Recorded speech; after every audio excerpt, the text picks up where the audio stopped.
ABS-CBN News and Current Affairs. Kahit saan, kahit kailan, maaasahan.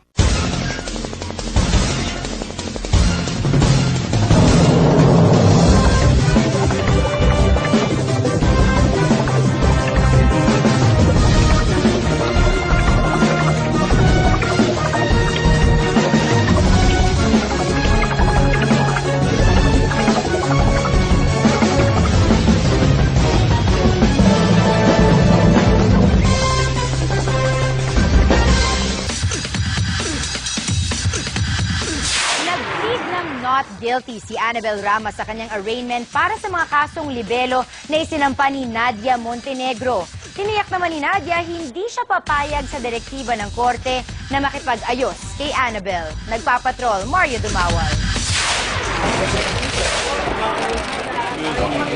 Sa dami ng libel cases, 14 suma total. Humigit kumulang na 20 minutos na binasa ang sakdal kay Annabel Rama sa closed-door arraignment sa sala ni Judge Eleuterio Batan sa Branch 92 ng Quezon City Trial Court. Dumalo si Nadia Montenegro at kanyang pamilya sa pagtatapos ng mahigit 9 na buwang usapin, bunsod ng pagtutol ni Nadia sa estilo ng pagmamanage ni Annabel sa karir ng kanyang mga anak.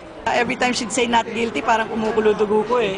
Doon ako inis na inis, bawat basa sa kanya, not guilty, not guilty. Parang, asan yung tapang mo na sinabi mo lahat yan? Nakakita ng probable cause ang korte sa mga paninira umano ni Annabel kay Nadia sa Twitter at isang TV show. Tumanggi magsalita ni Annabel sa sandamakmak na media na nag-cover ng kanyang arraignment at hinayaan na lang ang kanyang abogado na magsalita. We reported the processes of the courts. Tuloy-tuloy ang kaso, hindi tayo nagdidelay, hindi tayo nagpapatagal, walang problema, humaharap tayo sa katotohanan at sa katarungan. Nakatakda ang pagdiling ng libel cases sa Hulyo kahit pa may mandatory na mediation na inatas ang korte ngayong buwan. Ngayon pa lang pwede ko nang sagutin yun na hindi ako magpapamediate, hindi ako magpapaayos, hindi ako magpapaareglo, hindi ako magsisettle.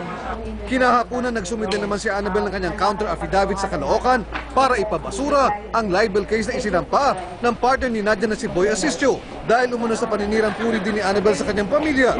Hanggang Supreme Court pa ito dahil, mahaba pa itong laban nito. Fiscal pa lang tayo eh. Dagdag pa ito sa harapin na libel case ni Annabel na sinampa ni Amalia Fuentes sa Quezon City. Sa dami ng libel cases, 14 suma total. Humigit kumulang na 20 minutos na binasa ang sakdal kay Annabel Rama sa closed-door arraignment sa sala ni Judge Eleuterio Batan sa Branch 92 ng Quezon City Trial Court. Dumalo si Nadia Montenegro at kanyang pamilya sa pagtatapos ng mahigit 9 na buwang usapin, bunsod ng pagtutol ni Nadia sa estilo ng pagmamanage ni Annabel sa karir ng kanyang mga anak. Every time she'd say not guilty, parang kumukulo dugo ko eh. Doon ako inis na inis, bawat basa sa kanya, not guilty, not guilty. Parang, asan yung tapang mo na sinabi mo lahat yan? Nakakita ng probable cause ang korte sa mga paninira umano ni Annabel kay Nadia sa Twitter at isang TV show.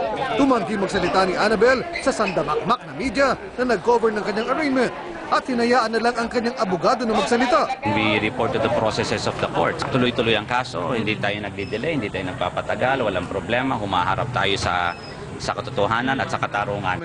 Nakatakda ang pagdiling ng libel cases sa Hulyo kahit pa may mandatory na mediation na inatas ang korte ngayong buwan. Ngayon pa lang pwede ko nang sagutin yun na hindi ako magpapamediate, hindi ako magpapaayos, hindi ako magpapaareglo, hindi ako magsisettle.